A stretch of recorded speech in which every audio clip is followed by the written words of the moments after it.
Hello, everybody, and welcome to episode 75 of Super Switch Headz, the premier Nintendo podcast on all of the internet. My name is David Howe. My name is Patrick Knisley. My name is Matthew Stoner. And we have a very special guest with us on this this July evening. Ladies and gentlemen, Ryan Robinson returns to the podcast. Welcome back, Ryan. How you doing? Hey, guys. Thanks for having me. Doing good. Thanks. Very glad to have you on. This episode, we are talking all about our reactions to the Nintendo Direct Mini. That it actually happened, folks. It was not, we manifested it into reality.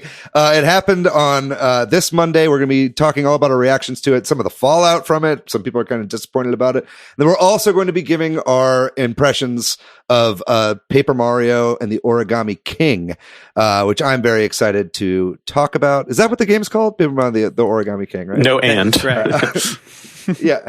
No and. Paper Mario, the Origami King. We're going to be talking all about it. Spoiler alert, I'm loving it so far. But other than that, we got lots of news we're going to be talking about as well.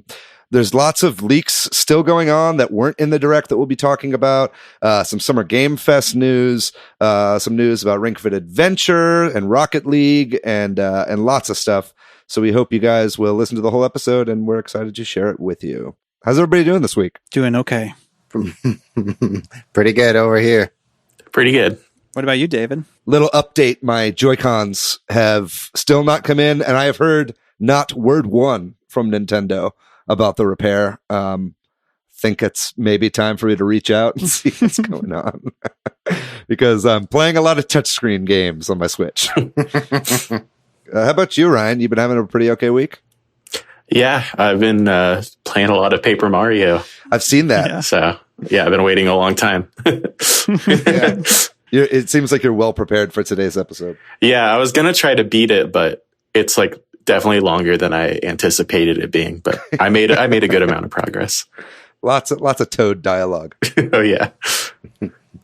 Well, before we get going into the news and stuff, we should mention our friend Ant Keeps Gaming did a nice thing for us. We got to join Ant Keeps Gaming on his stream this past Sunday, and he got amiibos that represent each of us in Smash and trained them up, and then we got to fight against them. If you're looking for that on YouTube, you can go to check out Ant Keeps Gaming's stream from July 19th. That was a lot of fun. Yeah, it was a lot of fun. It was kind of like an ad hoc episode of Super Switch Headz because there was lots of direct last minute direct speculation. That was a lot of fun to do. Yeah, it was also fun learning about the amiibo training. It's more complex and has more depth than I anticipated. So Ant knew so much about its complexities and the different archetypes of what the amiibo could be. And like ours, we had hashtag Light Gang. Yeah, we were all light. It was a light. Which we learned at the beginning, which is the worst one. It represents. We're doing our best. Yeah. Also, none of us were very good against our amiibos. I think only Patrick beat the amiibo version of ourselves. But, yeah. But if you want to check that out, yeah, it's on YouTube. We'll put it up on our socials. That was a really fun time. And Ant, have us back on. That was a lot of fun. We'd love to do that again. Yeah. So. Yeah, with that, we'll get into the news then. Y'all ready? Y'all ready to do this? Yeah, lots to talk about. Start with the big one, like David said. On Monday, July 20th, just like all the rumors were saying, we did get a Nintendo Direct. However, it was a Nintendo Direct Mini Partner Showcase. Brand new category of Nintendo Direct. They announced it at midnight our time, or maybe it was 11 p.m. I can't remember. It's like it's 11 p.m. our time. 11 p.m. our time. They announced this thing, and I have to admit that when I saw the announcement, I read it and I think I got it backwards in my head. I thought because the wording was kind of confusing. It's a new thing, right? And they're like, "This is from our partners in developing and publishing," and I thought that meant like all their like independent or like all the groups that are work with them, like Monolith Soft and like all the things it almost sounded like it could have been with like Retro Studios, retro, like that. Yeah. So I got it kind of flipped in my head, and then I was reading online and seeing everybody saying, this means it's only third parties, right? And I'm like, there's a lot of confusion. Whoever's doing Twitter for Nintendo of America, like, really loves to hype up stuff that gets people really disappointed. I felt like there was a lot of wording, though. Like, it's going to be a small showcase showing a few previously announced games. This and the Bakugan thing, they kind of tried to temper expectations a little bit, but it was just weirdly worded. So there's no taming this wild beast.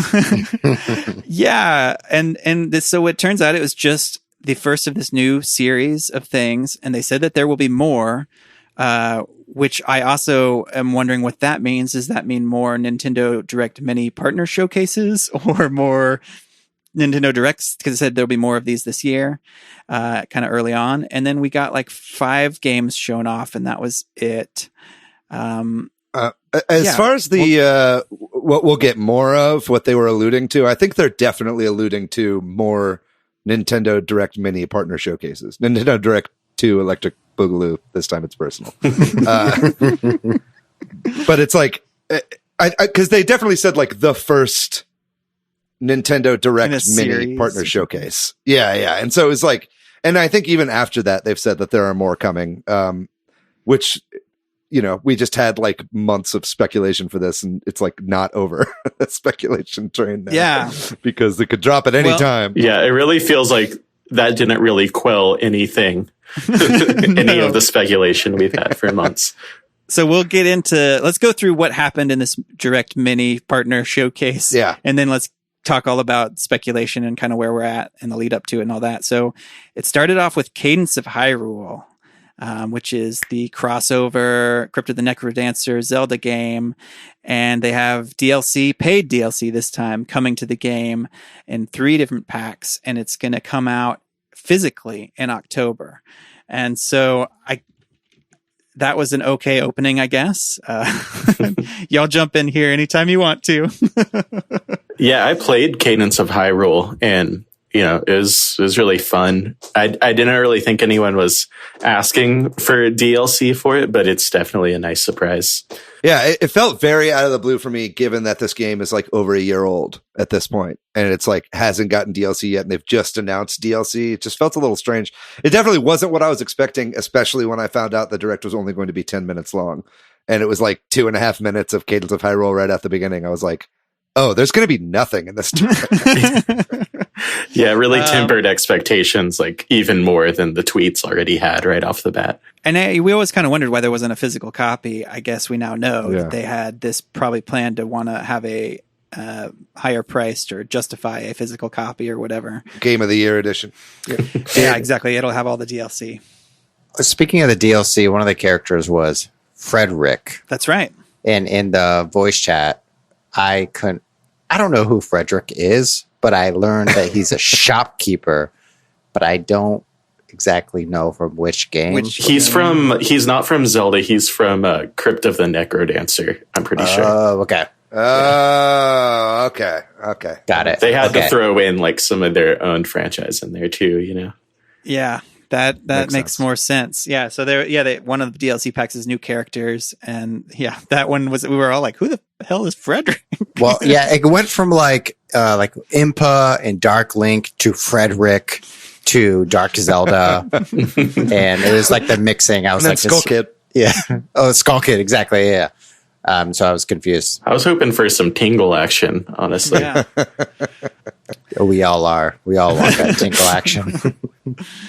Well, after Cadence of Hyrule, they showed off Rogue Company, which is a battle royale type shooter, first-person shooter type, or maybe not even first-person shooter type game, but from Hi-Rez, which looks okay, I guess. And then another 2 minutes went by. Yeah. It was kind of like, why are you doing this? And then we moved on to WWE 2K Battlegrounds, the funny-looking wrestling game that's. I guess it's kind of cool that they're going for a more action style in this game, but the characters really just look weird to me. And the proportions are like unsettling and borderline offensive. That's how I feel too. I feel like that it looks borderline offensive. It's not a good look, I think, but it was fun to see like Kofi Kingston and you know, Andre the Giant. Yeah, and Andre the Giant is in the game. It looks bizarre, but this kind of felt to me, this and Rogue Company kind of felt like contractual showings, honestly. Yes. You know what I mean? Agreed. Like, you know, like, hey, you said you'd put us in a direct. It's like, all right, well, we'll put you in a partners thing or whatever, because we don't really have anything. And then they showed off a remaster is coming of Shin Megami Tensei 3 Nocturne. It's coming out in 2021, not just on the Switch, also on the PlayStation 4. That obviously they didn't say that, but so this was a weird thing where you're like, wait, what about Shin Megami Tensei 5? And they did that Nintendo thing where they trolled you a little bit, and then they showed off some of Shin Megami Tensei 5, which is an exclusive game for the Switch, I believe, coming out next year. This one they announced like back at the beginning of the Switch, so has been kind of just silent on it. So I get that for some people who are fans of JRPGs, or especially Shin Megami Tensei, this was probably a big deal. And I think this would have hit pretty well in a regular direct if something else had been in it as well. You know what I mean? Yeah. Yeah. So, and that was it in the North American version, at least, right? It's interesting you were saying about Nintendo doing the like, oh, and one more thing, Shin Megami Tensei 5. But in the Japanese direct, they actually showed Shin Megami Tensei 5, and then the one more thing was the remake of 3. Yeah, it's weird. They like flipped it in the Japanese version for some reason. That is weird. And the Japanese version also had like a sizzle reel showing a bunch of games, as well as focusing on a handful of other games, some of which have been confirmed coming to the West. So it was strange that they did not include those.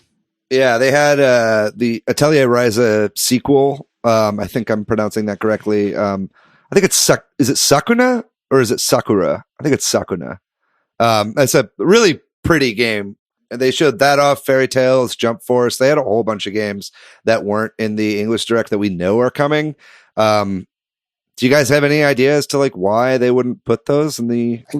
I would say probably localization. Localization didn't get back in time, and they didn't put it in there because those videos or those companies didn't have time to localize it to meet Nintendo's deadlines. That would be my guess. Yeah. Mm-hmm. Maybe they just think people in the West like would much prefer WWE and Rogue Company to those games. Yeah, I think like that Sakuna game, like they probably hope it does well here, but they're not going to push it too hard. I don't think they have like the highest of hopes for the Western audience for that one. Even was WWE 2K Battlegrounds, was it in the Japanese direct? I think it was in the sizzle reel or something is what I heard. Yeah, I'm not 100% sure. If it was in the sizzle reel. I know Rogue Company was in the sizzle reel. They didn't have like a whole section for it in the Japanese direct. Just like you were saying, Ryan, and kind of all of us were hinting at, this leaves everything open still. We got this announcement. We had this little partner showcase, and it closed out the Shin Megami Tensei 5 debate, but that one wasn't huge on our list, at least, so we don't know what's happening. Nintendo is now at a place where the only release date we have is a Pokemon DLC and some Cadence of Hyrule DLC and a physical copy of that game coming. We know a couple other games. It's like knowing what this was too. You were like, why wasn't like, Bravely Default or No More Heroes 3 in this? It's just weird. Obviously, a lot of people were upset about this. Unreasonably so. A lot of dislikes on that YouTube video. It's just such a complicated issue because it's like, we shouldn't expect anything. Lots of people complain, oh, it's just entitled Nintendo fans. But also Nintendo is doing a really weird thing here where they're not communicating anything to their fans. And then they do this. Yeah, the lack of transparency is definitely like it can be a little annoying at times. I think we all kind of know that it's COVID that is like causing like the stream to drip a little slower, but like it would just be nice for them to say a little bit more clearly, Yeah. Yeah. I think it's that. I think it's COVID is like throwing things out of whack. And then I think also like modern Nintendo is not comfortable delaying games like past Nintendo was. Like I think they got really burned by a lot of like way too early reveals, and then people just being like, where is it? And then just like asking them where it is for like 2 to 3 years. And I think that they're just not in the business of revealing games early anymore. And that leads to issues in people waiting for the direct and being out of the loop. But then as soon as you get the information, everything's fine again. You know what I mean? I mean, they did announce Paper Mario like 2 months away from release. Yeah, not even 2 months, right? So like, I think that's a great case study for us to talk about and what we are probably likely to see, which is they announced that at the end of May and it came out mid-July, roughly 6 weeks or something like that.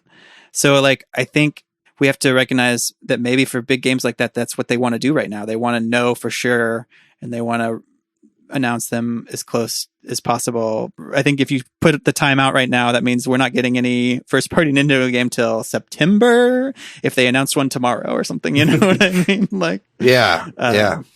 I just think that they probably had a way bigger direct planned, and then COVID has put a bunch of spokes in it's thrown a wrench into everything. And I think that they're probably I think we'll be seeing a lot more of these, and what we would have seen in one big direct will be doled out like piecemeal in either smaller directs or in Twitter announcements. I mean, I don't know when you guys think the next one is going to be, but I don't think they're going to wait that long again for another, 8-minute presentation here in the United States. I think that's right. And I think, we've talked a lot about the comments that they made about the COVID situation at their investors meeting, and they've made a few different comments over those, and people have kind of gone back to those and looked at them. And I think we're probably just putting too much emphasis on an offhand, not that they're offhand comments, but like, obviously they're affected by it. And even if it's just their marketing that's affected by it, clearly their marketing is affected by it because they're making these weird choices,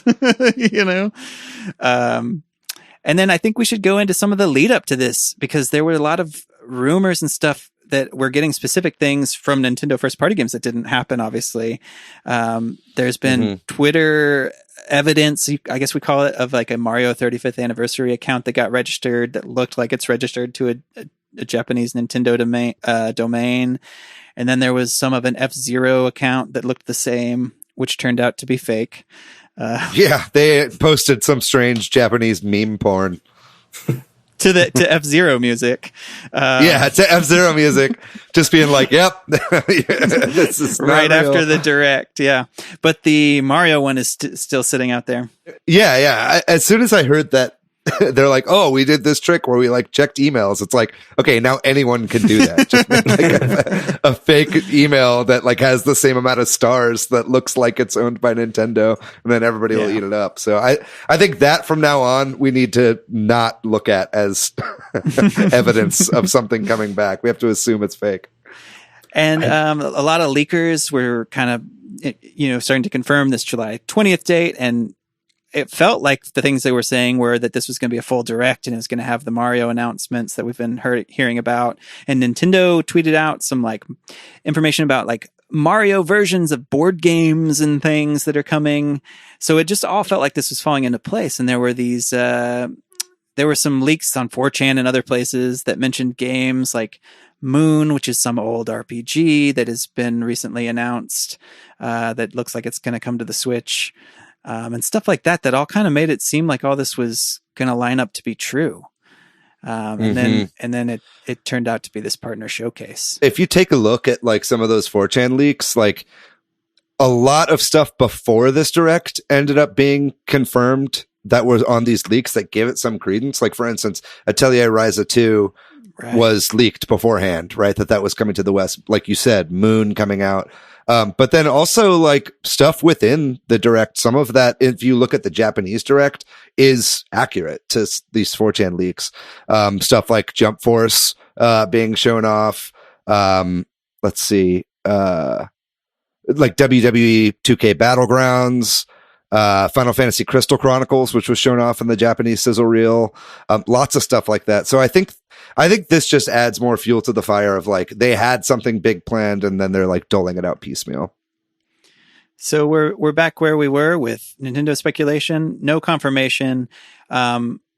it, and a lot of fans are upset, and I kind of wanted to talk with y'all about that. How do y'all feel? Like, I felt disappointed by this Direct Mini partner showcase, and obviously we're the people who follow all these rumors and leaks, and there are people like, well, you shouldn't follow that, and it gets you hyped up too much when it turns out to not be true. But I'm trying to separate that. Even if I wasn't aware of any of that, with this huge, gap of announcements, nothing certain, that if you, and then they dropped just this and I watched it, I would be maybe even more upset. You know what I mean? How did y'all feel about this, or what do you think about the current state of things? Yeah, I think it's hard to be like a diehard Nintendo fan right now, trying to as the drip feed of news comes out, because you look at all the other industry are hyping announcements months in advance. PlayStation, Sony and Microsoft, or Devolver, or anyone else, a development house. The only similarity that Nintendo has with other development houses or production is like Rockstar, where it's silence for a really long time, then there's a really big reveal and everyone's hyped up.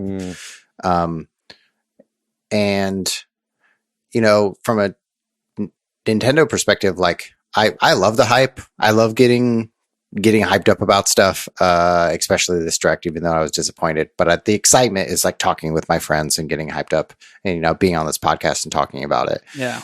And I think from a business perspective for Nintendo, they don't have to announce things before they're ready, because their number one selling games are ports, like Mario Kart 8 is still selling well, or older games. So it's not really in the business interest of Nintendo to announce things before they are ready, like, Paper Mario being Exhibit A. Mm-hmm. Yeah, I think Nintendo is a more casual centric company in a lot of ways. And the people that are super into Animal Crossing but don't play a lot of other games, they weren't following this. You know what I mean? They weren't like Nintendo's going to be doing fine. So, and that's a lot of new customers, man. Like, a lot of people bought Switches in Animal Crossing, and they're the casual fans, and they have no idea this Direct even happened, probably. Yeah. You know what I mean? They didn't know that they were supposed to expect something, or that we get like this fun commercial 3 times a year. So that's fine. And I think Nintendo's going to be doing fine. Even if they don't release anything for the rest of the year, I think they would be fine. I don't think that's going to happen. But we all, it's always good to take a little step back. Yeah. We are very much, it reminds me, a hardcore fan bubble.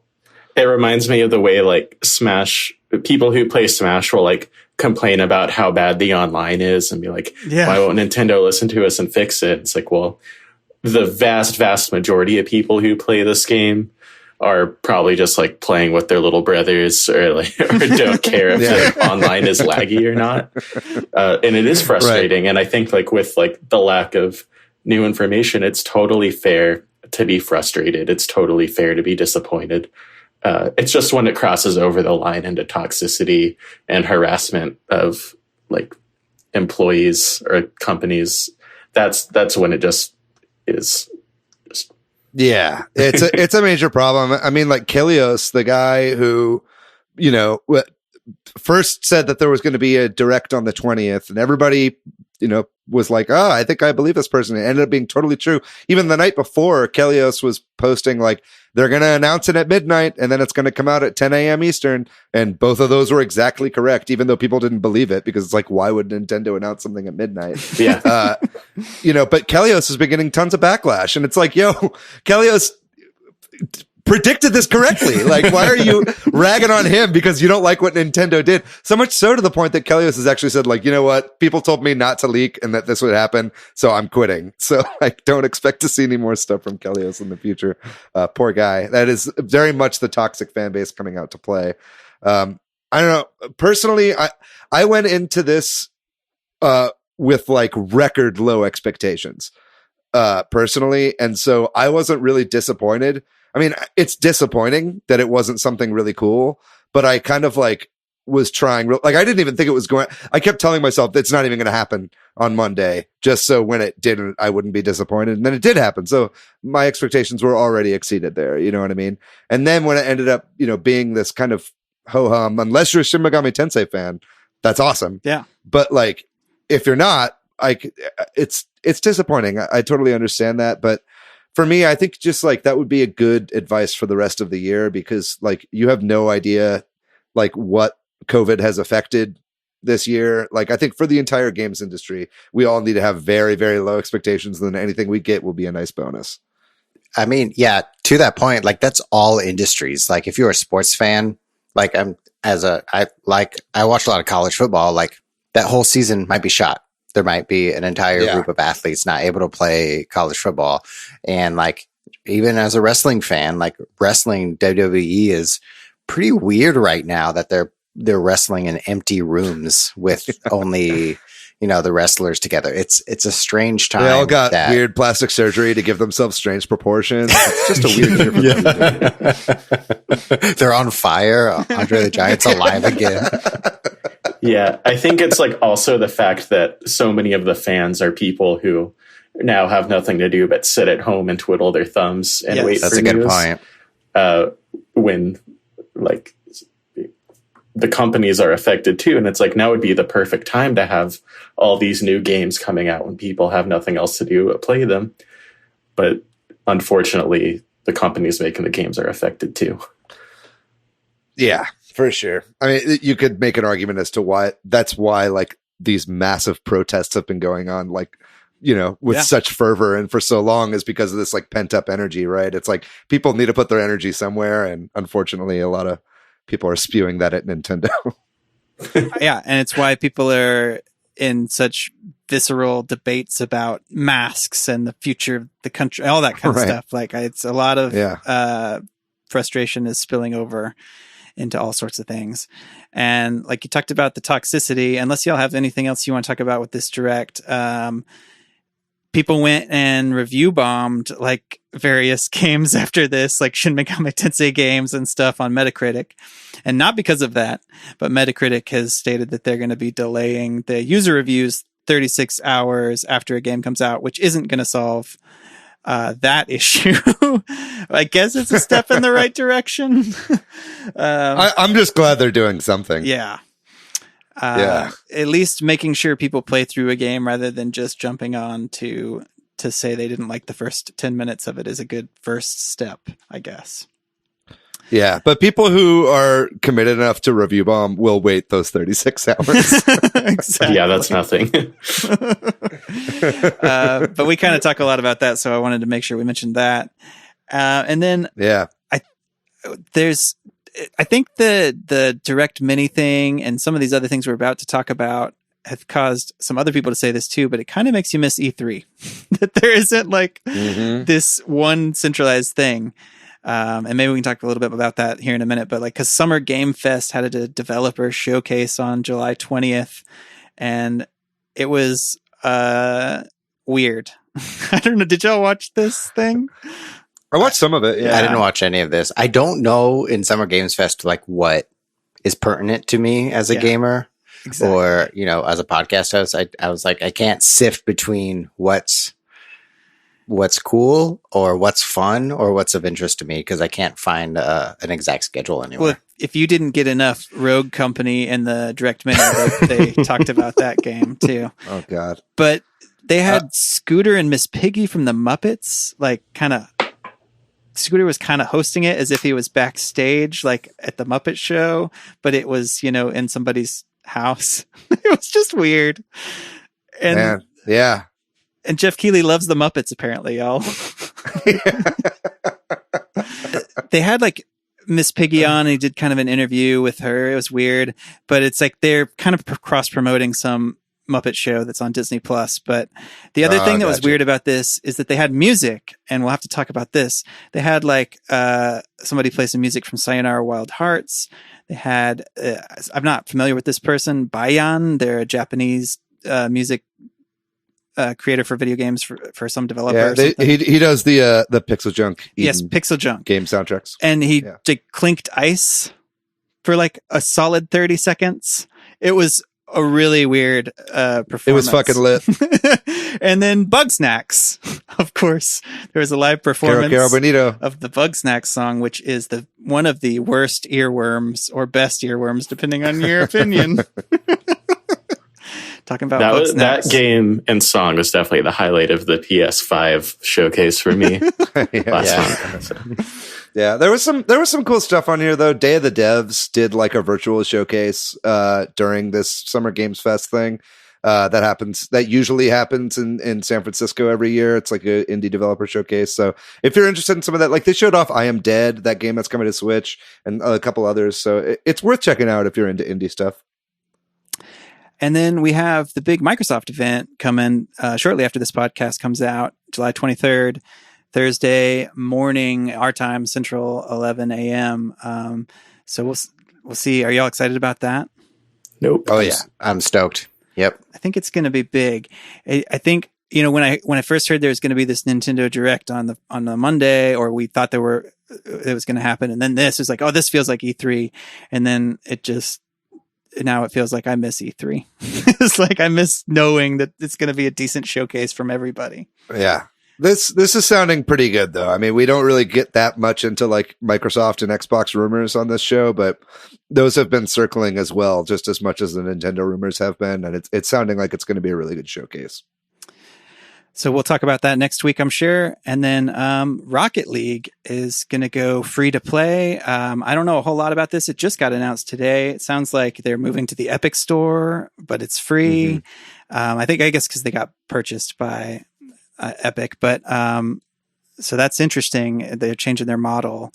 And then Ring Fit Adventure is the 7th best-selling game of June, I think, in the US, according to the NPD. Mm-hmm. And that's crazy because it shot up, right? Like it was super low in the previous month, which is in May, it was ranked 835th on the top sellers list because no one could find it in stores. And then it shot up to 7th on the bestsellers list whenever people could actually buy it again. So I think that was just like an interesting statistic to kind of like show the demand for that game, you know, and they just can't keep up with demand. And that game is not like new, you know, it's been out for a bit now. And so just the fact that it's still flying off the shelves is crazy to me. And yeah, I think Nintendo probably hopes they could keep up with demand of that because they'd be selling incredible amounts. Sure, the Switch hardware is somewhat similar too, right? Because it was impossible to find for a while. And then it still pretty much is in like actual stores. Yeah, it's a little bit better now, but not great. And then to just close this out, Splatoon 2 is going to have another Splatfest after us having this final Splatfest and then this bonus Splatfest. I guess they're back. I don't know. There's going to be one the weekend. It's another redo Splatfest. Yeah. It's going to be the weekend of 8/21, August 21st. So if you're excited about that, it's the chicken and egg one. I'm Team Chicken over here. Yeah.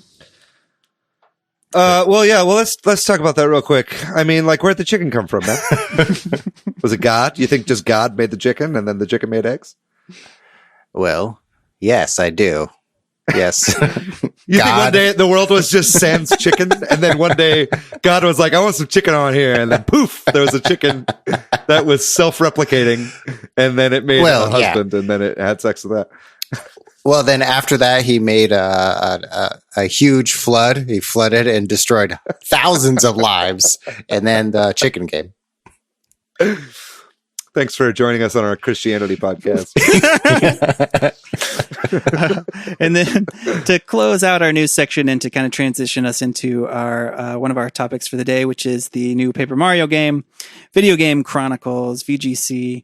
They had a interview with several of the people involved in the new Paper Mario game, the Origami King, and this was making the rounds a lot because of a couple of comments of the producer Tanabe that he said in this interview, and a lot of people were just upset about this. And in particular, he kind of talked about how the elaborate story of Super Paper Mario led the game away from the Mario universe. And since then, he's trying to not use complicated stories. And he said that you can't really modify Mario characters or create original characters in the Mario universe. And so a lot of people got really upset about these comments, but I feel like they're taken a little bit out of context. And also, I feel like after having played the game, which we'll get into in a minute, I don't know that I agree or like think what he's saying is true, or you know what I mean, or like the way people are taking it, at least. I'm sure I'll get more into it later, but as someone who grew up on the first two Paper Mario games, they're probably like a big part of the reason I love Mario and Nintendo so much at all. So like, I think to me, like the fact that they had such good stories really drew me in more than like distracted me or made me not interested more than anything else. And I do think that the new game, especially more than like the other recent ones, does like a good job of telling like a pretty well written story, but it's really hard if you don't like just like have this experience playing and replaying the early ones. It's really hard to explain to someone like just how special they were. And so, yeah, like people get upset about it. And like I said earlier, when it gets toxic, that's bad. But I think like there is genuine reason to be upset by his comments. Fair enough. Yeah. I think that's a good rule of thumb, right? Is like, you can be upset, but just don't tweet at the person you're upset about. Just be upset personally, alone, by yourself. If you need to, take it out on a loved one. I'm just kidding, obviously. But start smoking or start drinking like the rest of us. Well, I think self-medicate, dude. I would, if we have time in the main topic, maybe we can kind of come back to these comments and talk about the earlier games. But I think we should move on and get into our initial impressions that we've had so far with Paper Mario, the Origami King.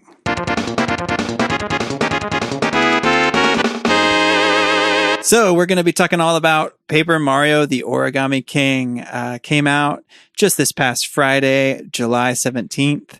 And so far, how are you guys feeling about this game? Just sort of initial impressions. How do y'all feel? I think it's really, really good. And I mean, I went in with pretty low expectations as an old school Paper Mario fan, and has definitely exceeded them. That's good. David? Yeah, I am not. I'll be coming at this discussion from the perspective of someone that has not really played the Paper Mario games. I played Super Mario RPG, and I started the first Paper Mario game for N64, but it was not really part of my childhood. So this is kind of my first like deep dive foray into this franchise. And yeah, it's exceeded my expectations for sure. I'm having a blast with the game. I'm liking it a lot more than I expected to.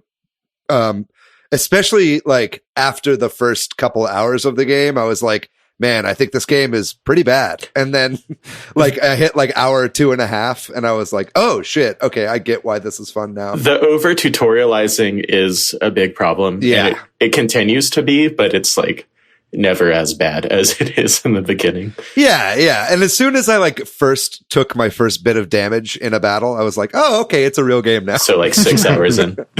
Yeah. Matt, have you had a chance to play this game yet? Probably got an hour and a half into it, give or take. And, you know, something that I really appreciate about this game that just like kind of blew me away was the humor and just like thinking about the localization efforts that it takes to translate humor from one language to another.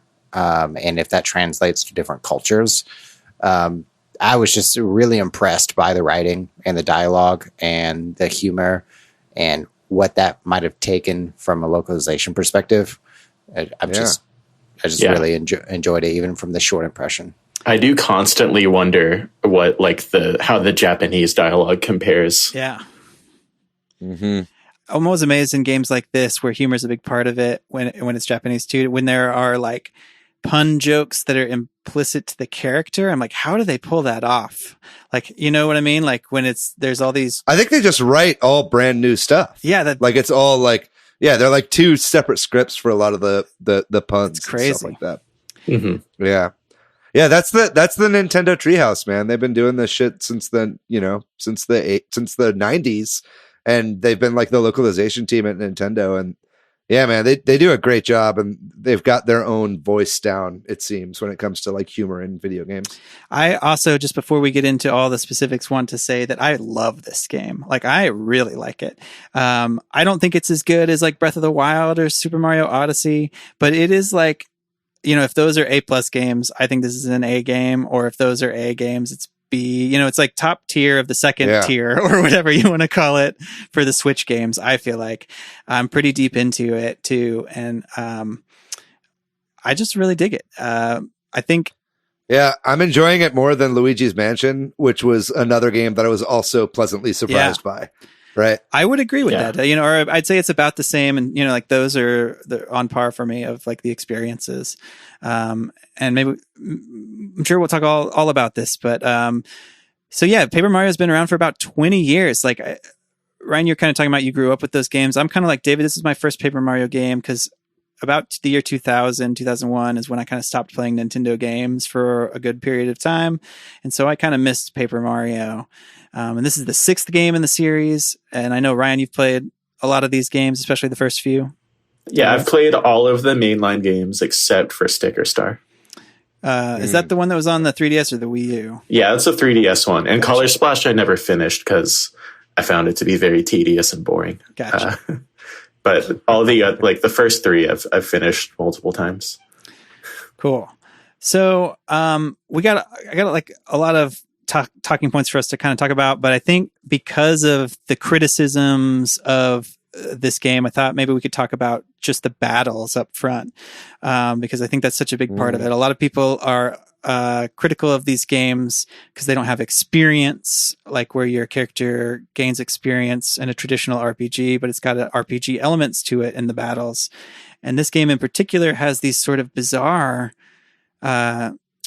circle battles where you move pieces around for the regular battles with enemies. How are y'all feeling about these battles so far?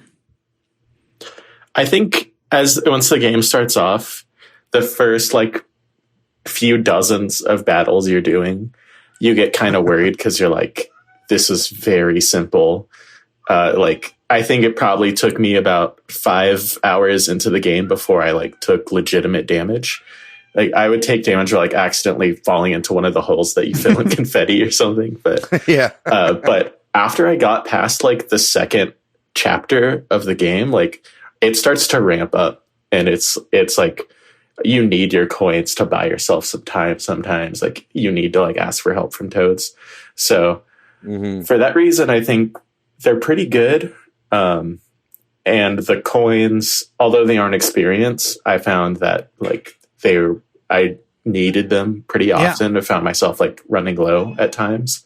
Yeah. So I didn't find myself avoiding battles as much as I did in something like Color Splash. So I think it's good. I think my main issue with it is that there's not a lot of freedom. There's always a very clear best way to approach each battle, which just destroys the replayability. The thing for me is like the early Paper Mario games are so great because you can like approach them, and you can approach all the battles in a different way. You can choose to like build your character without a lot of health, but with a lot of special abilities.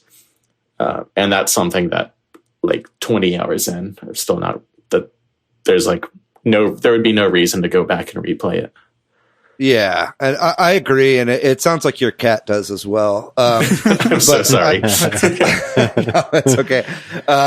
But yeah, no, I think the game, like I agree, especially on the coins thing. Like that was a big thing beforehand. Everybody was like, "Oh, there's gonna be no experience. It's only gonna be coins. Like, what's the point of the battles?" But it's like, I love puzzle games, so like the puzzle based battle system like is really fun to me, and I think that the concentric circle puzzles like are actually engaging, and I'm often stumped. Yeah. You know what I mean? And like have to like kind of like really rack my brain about it. And because of that, I do find myself holding plus and just like spending a bunch of money all the time just so I can like get the right thing. I know it doesn't really matter because if I like line them up incorrectly and I take some damage, you know, I'll just be able to take a mushroom or whatever. It's like you find hearts really easily whenever you have any HP lost. But at the same time, it's like, yeah, it gives an incentive to like keep battling. and like you said, the toads cheering you on and kind of like doing a little bit of the puzzle for you just to like help you along the way. I find that to be a pretty good system as well. I think I'm enjoying this game, like knowing that it's not a traditional RPG. Yeah. Right. Like this is like, it's got elements of an RPG and it's kind of got some of the ideas of it, but it's like this weird middle ground between just like a normal adventure game and an RPG. And it's kind of very much feels like its own thing. Mm-hmm. And once I started, or once I stopped expecting all these RPG tropes that I've come to expect over the years, I found myself enjoying the game as this kind of unique experience a lot more. And I think it works really well in that way. I also wanted to add that I really enjoy the like little bits of real-time combat that they throw into with the paper macho enemies. Well, yeah, so I really do like those. I kind of want to talk about that, but maybe we can, before we talk about that even, the boss battles are also in concentric circles, but it's a completely different experience. You're not trying to move enemies around and line them up. You're trying to move around a path that you take. And each boss battle presents a unique challenge because the boss will do something to the circles and make you kind of think. And I agree with David that in both the regular battles and the boss battles, sometimes I'm just stumped. And like just before we started recording, I think I just beat like I don't know how you count these, but like in chapter 4 or so, the boss. Which color streamer? Yeah, there you go. It's the purple streamer. Okay. And like some of the things these characters are doing, sometimes it feels easy, sometimes it feels hard. And in some ways that's weird, right? Because like the difficulty is just sort of dependent on, do I understand what this thing is going to do? But like it's varied. And then and maybe what do y'all think about the boss battles before I move on? Yeah, I think they're great. Like it breaks your brain in a different way. It's like using the same battlefield, but then you have to like kind of relearn what to do. Also, I really liked it because the kind of helper, I think Olivia is her name, the helper person, like explained way less of the boss battles than she like really held her hand through the normal battles, which that felt like very self-explanatory. And I was like, please stop telling me this. But then the boss battles was like, oh, I probably actually could have used a little bit of help here. But I liked that I didn't, because then I had to kind of figure it out and I learned from my mistakes, and it felt like there were actual stakes in play, you know? Yeah, and in the boss battles, there are hints that you can walk over in the boss battles. Yeah. And when I get to a new one, I'm like, I'm lining up that hint first because I need it. Like, you know what I mean? Like, it's not always intuitive. It'll be funny though when like you've put the letter, like the hint in your path, but you've ended your path on an attack. Yeah. And like the letter's like, don't attack until you've used your 1,000-fold arms first. You're like, oh. You're like, well, shit. Yeah. Overall, the very first boss battle made me feel like an idiot. Yeah. And then after that, I've been like pretty like buttery through them. Okay. Well, then I feel like an idiot. I think like what I have learned is that it's a matter of like, if you're trying to make it like, if it seems really complex, just like try to like make it a lot simpler. And it's like always like very straightforward. Totally true. At the beginning, I was like trying to like to make these crazy paths and hit everything, but it's like usually pretty easy to make a straightforward, effective one. And we didn't talk about this, but on both the regular battles and the boss battles, the timer element really messes you up and puts that pressure on you. And that's why I think it's primed to make mistakes. But Matt, you were going to say something, and what was that? Curious from like a person who loves puzzles and plays a lot of puzzle games, and like I'm involved in puzzle hunts. Like, does it trigger like the area when you're playing like a chess where you have to think of like 4 or 5, 6 moves in advance, or is it more of like a Tetris kind of a quick reaction puzzle game? Or it's like a sliding block puzzle that you have to do every time. So it's like, because it's not like I do a thing and then the enemy does a thing and then I do a thing and the enemy does a thing. It's like you set up the whole battlefield beforehand. Yeah. It's like right off the bat, you have to figure out what to do. And then the battles kind of play themselves, other than you trying to hit the button as you're attacking. The whole point of at least like non-boss battles is like every single one can be beaten in one turn if done effectively. And if you don't solve it, the game pretty much only punishes you. Right. It's like not so bad at first, but like if you don't solve a puzzle, like later on, you can take like 50 damage in a turn. Yeah, it's scary. Back to your question, Matt, I feel like it's somewhere in between those things, and the boss battles might be the most like where you have to kind of solve something, and then there's a new problem, and then solve something, but it's not like super chess-like or anything. Yeah, and they give you tons of health in the boss battle specifically too. Like you can take paths that you'll walk over hearts on. Yeah. So it's not that like, it's pretty consequence free, I think, for the most part, but like the challenge is still there and you still get a rush from it. And whenever you do figure it out, especially when you had to like buy more time and actually like look at everything, then whenever you finally figure it out, you do get that kind of like rush. Yeah. And you mentioned this, Ryan, there are some action battles in the game. There are just regular enemies that you fight with your hammer, kind of in a more action RPG type element. And then there are some bosses that are like that too. It's weird. Or like some more high level enemies. And there's part of me that was like, maybe the whole game should have just been this action thing, but I like all the puzzle elements. And I think we'll get into this a little bit, maybe next even, unless there's, it's just that there's such varied gameplay here in this game. And I think that's what's so cool about it, that, you know, there are these action battles, there are these regular puzzle battles, there are the boss puzzle battles, there's all that adventure game puzzle elements. And then there's the motion controls, which I'd like to talk with you all about, because I know lots of people hate motion controls in games, and I know you can turn it off in this game. And a shout out to Kyle Jones, a listener of ours. I was talking to him about this. He's playing it and loving it. He said he turned off the motion controls, and I encouraged him to turn them on because I think the motion controls in this game are kind of fun. They're great. Yeah. And I hate motion controls, but I love them in this game. Yeah, it's limited use. It's in a couple of places, but it's decent implementation of it. Yeah, very, very inoffensive. It's not like big waggle. It's like, it feels very natural to just like move the control forward to like smack something or whatever, or pull something down. Yeah, and it would work in handheld mode just fine by moving the whole system. So yeah, I don't think there's any reason to turn them off, especially like you said, because it happens so rarely. Yeah, I definitely expected, when I saw the trailers, I was like, I'm definitely going to turn those motion controls off. And when I started the game, I was like, well, I'll just like leave them on until they annoy me, and they haven't yet. So I've been really enjoying them, actually. And then there's just a lot of cool, varied gameplay. Like there's vehicles that you get to drive around, different maps and places you go, and different kinds of puzzles to solve involving different ways of engaging with them.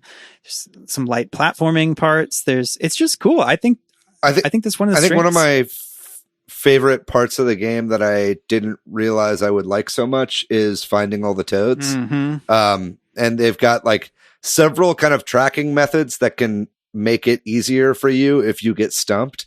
But it just felt like the finding Korok seeds, or finding Koroks in Breath of the Wild, but like way more refined.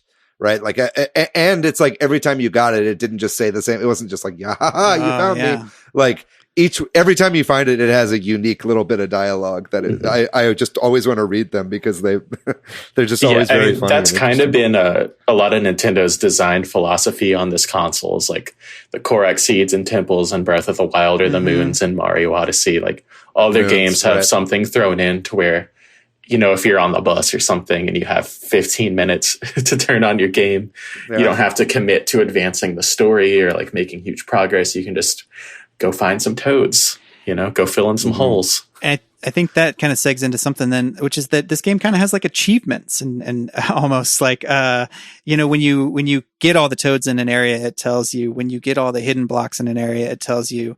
And, you know, Nintendo is notoriously not into that kind of stuff, but in this game, it feels right. And because I'm playing this with my son and he does not like to spend time exploring every corner of the map, I'm not doing that. But if I was playing this on my own, I think there's a good chance I would try to 100% this game, because it feels very natural to do that. Like, it doesn't feel, if you kind of do it and take your time, it feels nice. I think, you know what I mean? Yeah. I'm kind of trying to 100% it as I'm playing, because I can see, just because of like the walking speed of Mario is kind of low. Like, I can see going back and backtracking and trying to find all these little hidden things like later to be a bit of a slog. So I'm kind of like, as I'm going and I see the little toad icon pop up, I'm like, okay, I'm going to search for every single toad in this area and just get this done now. But it's fun. So it's not like I feel like I'm wasting my time or anything like that. Yeah, I'm just kind of going through each area slowly. And just kind of like doing whatever I find. But it helps that the game is absolutely fucking beautiful. Yes. Right? I think the game is gorgeous. Yeah. I'm like not a completionist at all. And so I'm not really taking too much time, but I'm not like rushing through levels either. But like I've actually been thinking, like the fact that I can just go into the map menu and see like my percentage for everything that I have, and there's like other tools through the game to help you find things easier. I think I might like end up going back and trying to 100% it, just because like the game definitely helps you out. Like if you want to, you're not just going on a wild goose chase. Yeah. And it does look great. It's a really nice looking game. The graphics are great. It's got great environments and like, being out in the ocean or being in the desert and kind of exploring those areas. It's real pretty. And I agree. It's a really nice looking game graphically. The music is great too, except for, I want to say, I hate the Toad Town theme. But everything else I love. I don't hate Toad Town, but it is not the best song in the game. Like the like Autumn world, the Blue Streamer world has incredible music. Mm-hmm. All the Japanese inspired stuff is amazing. Yeah, and it's like at times it just area in particular like gives me kind of like weird Beatles vibes almost, like some of like the more like Eastern sitar heavy like Beatles music. That, totally. Came out. Like it's giving me vibes of that, and like I don't know. Sasha was kind of walking through the house and I was playing the game and she was just like, what music is this? This is really good. It's like, yeah, man, the soundtrack is great. I resent any time that I have like other music playing while I'm playing this game, because I just want to make sure I hear all the great sound design. And they've done some weird things with the music where there's like lyrics, but they're just printed on the screen for some of the songs. And maybe that's a localization thing. But like in one of the songs, I think this was in Autumn Mountain, I could be wrong, where they're like, it's almost like karaoke. The like words are being highlighted as the song is playing. I'm like, am I supposed to be singing this right now? Do you sing it, Patrick? I tried, because I'm like, what is the melody of this? You know what I mean? Like there's no context for it. So I'm like, can I fit this in? I tried. Yes. But then maybe the big one that we haven't really talked about, or we kind of hinted at, Matt, especially you mentioned it up top, is the story, the writing in particular, the characters, sort of the backstory lore elements of this game. It's great. The writing is so great. Like you said, Matt, the localization efforts for a game like this have got to be massive to translate the humor into all the different languages. But they did such a good job. And it's such a compelling world because of the writing, and I've laughed out loud a lot, Yeah, and there's all this like religious iconography throughout the entire thing. Like all the streamers lead to these temples, and like people worship the creatures at these temples, and it's kind of got this kind of deeper, almost spiritualistic lore to it that I find really fascinating. Like the all the Koopas like worshiping at the first temple. And they had like a little gift shop area where you could see all the, or the kind of museum, that kind of, yeah. And so I find that stuff really fascinating. I also, there've been a couple like really funny truth bombs that I think have been dropped throughout it. Like at one point, in the first temple or in the first area, there's this boss that's like a pack of colored pencils. And he's the bad guy. He's, trying to kill you.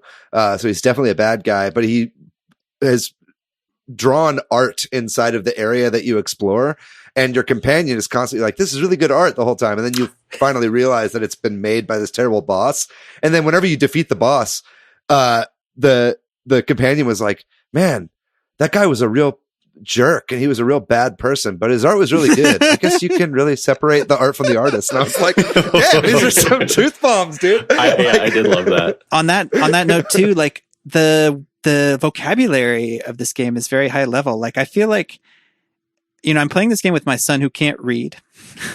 So I have to say all of this out loud to him, or at least truncate it. And half the time he's like, what? You know what I mean? I'm like, well, because it's a reference to this and that word means this. And so like, I'm impressed with just how intelligent the game is, not as well. Like you're saying. I think another thing, and this is going to be another, like, it's hard to explain if you didn't like love the originals. But like the originals, they were funny games and they also had pretty great writing. But like, as much as I love like digging up a toad and he says like a funny one-liner and runs away, I felt like there was a lot more actual character development in the original games. And you went to like a lot more towns that felt like more lived in, and there were a lot more NPCs than just toads of different colors. Yeah. It's basically that's true. Like the big complaint. I mean, you do get to a place later on that's like a town occupied by sniffets. Yes, that's a great which is something. But there's like so much more diversity and like the types of characters, and even with just the toad characters, they all have like a lot more distinctive looks and personalities, where like every toad in this game just wants to like make a pun or say something funny, and those lines are great.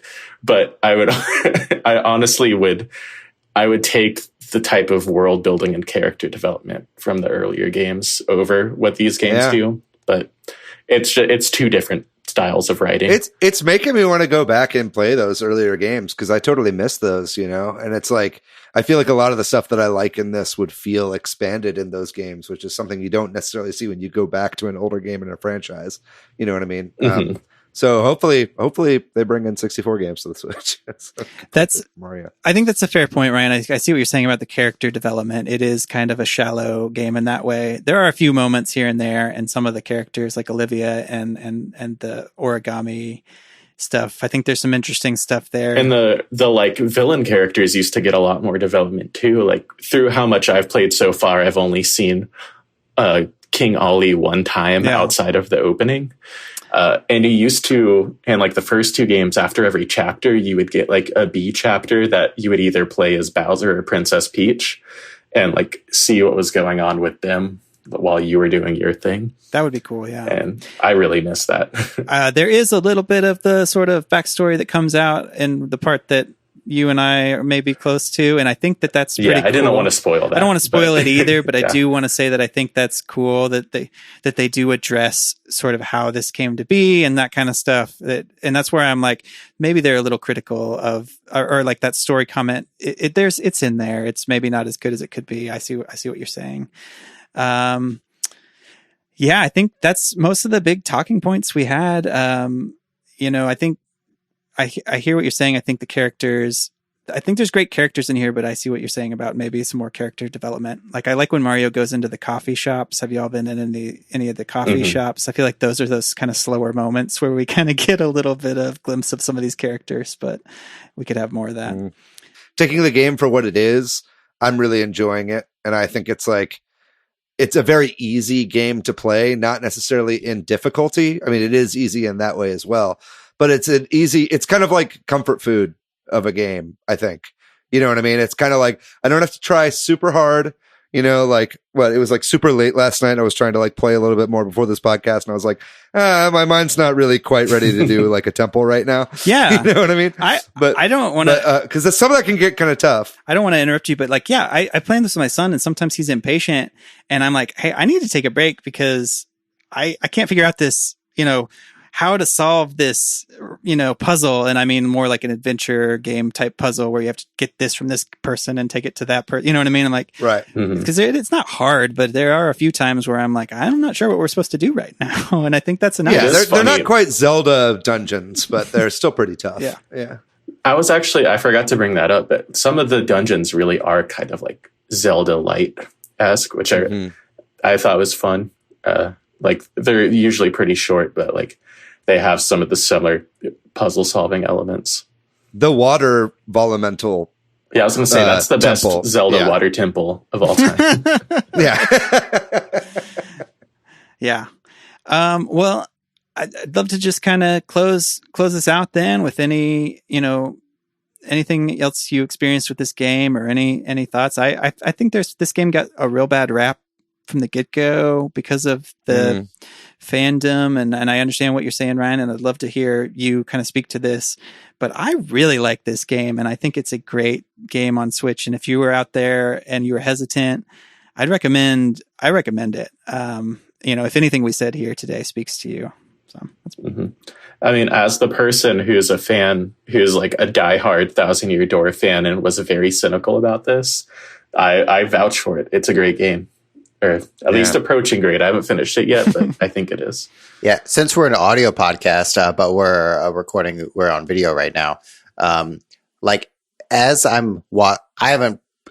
spent a limited amount of time with this game, but everyone, Patrick and David and Ryan, you guys are all talking about this game very positively. And at the same time, this is the most wholesome comment I'm going to say in this episode. You guys are all smiling while talking about this game. So that presents something of an experience that Nintendo does really well, which is probably why we're here on a Nintendo podcast. Which is it creates a unique experience with really solid music and solid characters and a different set of gameplay mechanics that is different from the rest of the industry, tied in with a popular intellectual property.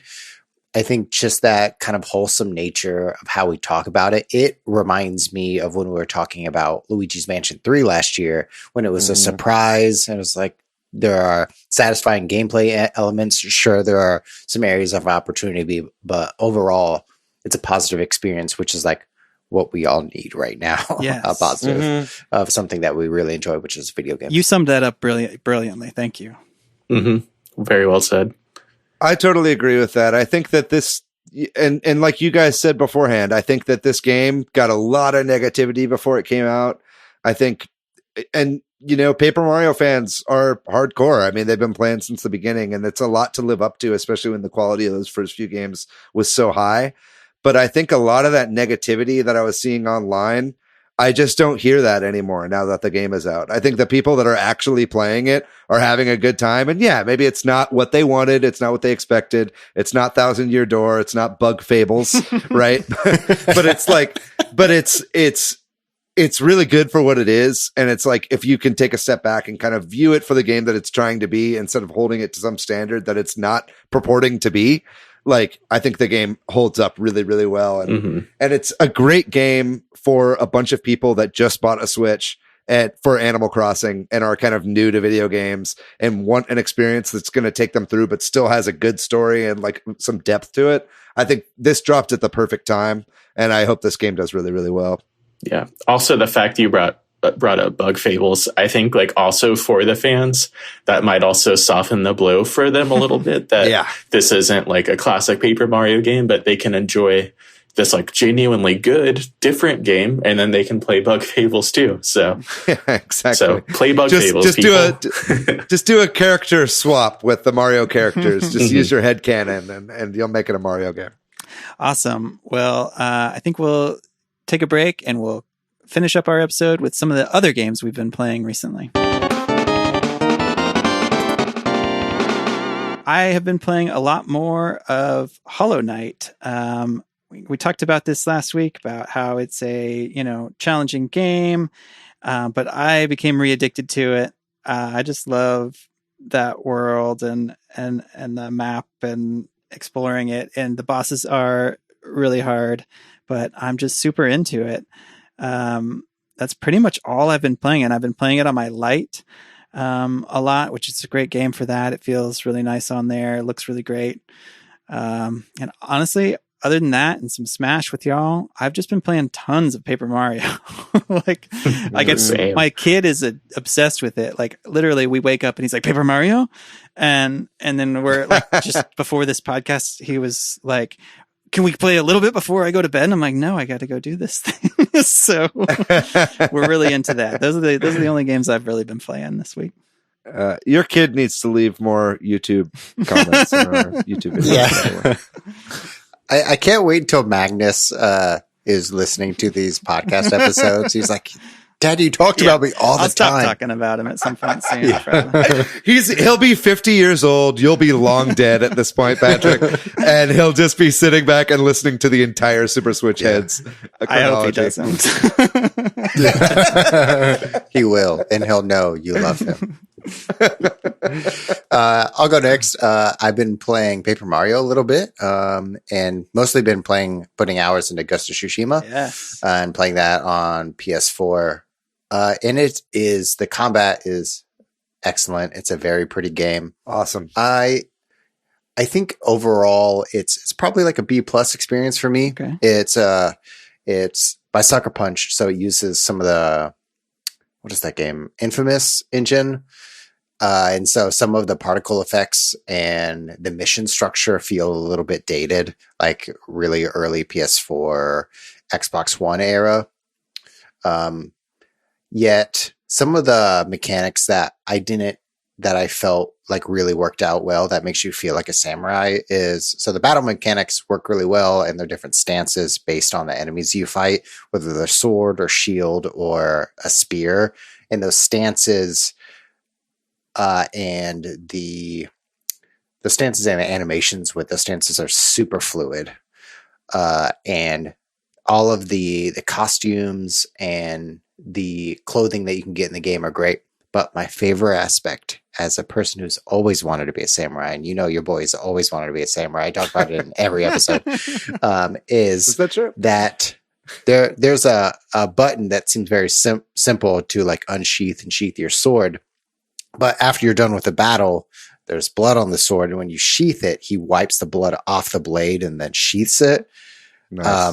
And then after every kill, the character you play as will like stood there and he won't move. And then you wipe the blood off and then sheath it. You feel like a fucking badass.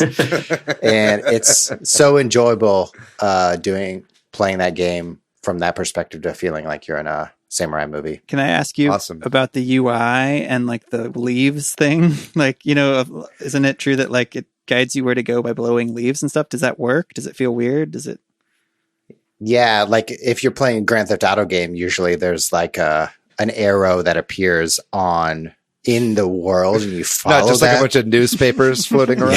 yeah, American exactly. Beauty style or something? Yeah, and there's a wind, and you follow the wind, and it doesn't work as well as you might think, but if you put a marker somewhere and you're going towards that marker, there'll be like a golden, like a parrot or bird that shows up and will lead you there. And that feels more, that feels like a really fun thing, a good design choice. More like in universe kind of. Exactly. Yeah. Even I know that it's scripted and planned. It's meant to like follow you and guide you to where you're supposed to be, because it's the land is so diverse in some of its landscaping. It's really hard to tell where you're at in the world. And so the bird really helps you to bring you to where you need to go. Cool. Yeah, I'm looking forward to that game. Everything I hear about it is like I hear Japanese players are like very like happy and surprised that a Western studio has like nailed the like samurai experience very well. So that's been getting some rave reviews out of there. I also hear it's kind of Breath of the Wild inspired at times as well, on some of the exploration. Would you agree with that? Yeah, I'd agree with that. Yeah, I'll have to pick that up at some point. That's my next game after Paper Mario. Yeah, I'm looking forward to that one. Like I said early in the episode, I still don't have my Joy-Cons, so like I can't really play my Switch in handheld mode. So because of that, I've been playing a lot of games that you can play with just the touchscreen. So that includes Clubhouse Games 51 Worldwide Classics. That game is very fun to play with just the tablet in your hand. It feels like a souped up mobile game. And it works really, really well. Like every game pretty much has 100% functionality with it. And that's something I'd love to see way more Switch games do. Like just add, even just in menus or whatever, like just add touchscreen functionality and just be able to touch things. And like, just the fact that I can play this game without any Joy-Cons is pretty awesome. I've also been playing, I brought this up before, but a game called Color Zen. It's a very good game to play when you don't have any Joy-Con. So if anybody's planning on sending theirs in, make sure you download Color Zen first. I have to say, I did not like this game, but because I'm playing just touchscreen, I downloaded Pokemon Cafe Mix. This game is a stupid game for babies. I played it for like 45 minutes. And I was done with it. It's a baby game for babies, which is what I thought of Paper Mario before I got past the tutorial. I like the art in Cafe Mix, but yeah. Yeah, I think the art is great, but the game I just make a circle with my finger and I win every time. I just don't understand the point. But yeah, other than that, just been playing Paper Mario and having a blast. Lots of late nights up on the TV playing this game. And I downloaded Crosscode, but I haven't played it yet because I'm now balls deep in like 10 different games. But I will be getting to that eventually, and hopefully I can talk about that next week. What about you, Ryan? I've been mostly playing Paper Mario since it came out, but like the week before I had just finished up the Xenoblade, which was great. But just the original game. I'm saving Future Connected for like if there's a RPG drought in a month or two, I'll probably like pick it up and run through it pretty quick. A spoiler alert: there won't be. There's like a million of them on this. True, but yeah, we'll say if I get like a Xenoblade craving, I'll save it for that. Sure, there you go. But I've also been getting back into the Phoenix Wright Ace Attorney trilogy. I've been playing that off and on like all year, but I finished the first game and got like halfway through the second and have like recently been playing through it again. Very cool. Oh my God. I'm so sorry. I have to say, this is the main thing I've been playing this week, other than what I said, is Donkey Kong Country on Super Nintendo Entertainment System, Nintendo Switch Online is so fucking fun. Man, I'm so glad they added Donkey Kong Country, to NSO. Have any of you guys been playing that? I haven't played it yet. I haven't. I've played Donkey Kong Country probably like 100 times. Yeah, in my same. Life. So I'm hoping they add the trilogy at some point because like 2 and 3 I haven't played as much. I do too, and 2 I think is the best of the 3. And I've played 2 probably the most because I do think it's the best and I think it has the most fun platforming. But man, Donkey Kong Country 1 is still so good and it's aged really, really well. And if you have Nintendo Switch Online and you haven't played this game, like please play this game. You owe it to yourself. Oh, yeah. Graphics still hold up really well. The level design and character design holds up really well. The fucking music is incredible as well. Yeah, so good. So if you haven't played this game yet, you owe it to yourself. It's a fantastic thing to be able to play it in the palm of your hand. Awesome. Well, I think that does it for the episode. Thank you so much, Ryan Robinson, for coming on and talk to us about Paper Mario. Appreciate it. Yeah, of course. Thanks for having me. Thanks, Ryan. Thanks to Corduroy for doing our music. Sorry, we have not played Disney Tsum Tsum Festival, Chris. Unless... And then if you want to find me, Patrick, online, I am PDYX most places. I'm Matthew on Twitter, MATHYOU. You can find me pretty much everywhere on the internet at Monolith Fiji. And what about you, Ryan? Where can people find you online? You could find my Instagram. It's Ryan Alexander Robinson. Very good. Thank you very much one more time, Ryan, for doing this episode. And thank you to our listeners for listening to this episode on Paper Mario and that weird-ass Direct Mini. Hoping soon that we'll be getting some more actual hard information about what Nintendo has in store for us this year, because that did not satiate my appetite. Ladies and gentlemen, if you want to find our show on social, we are at Switch Headz on Twitter, and we are at Super Switch Headz on Facebook and Instagram. Thank you so much for listening to today's episode. Next week, we got a very special guest for you guys. We got a very special episode. So stay tuned. No spoilers, but it's going to be lit. It's gonna be good. It's gonna be good.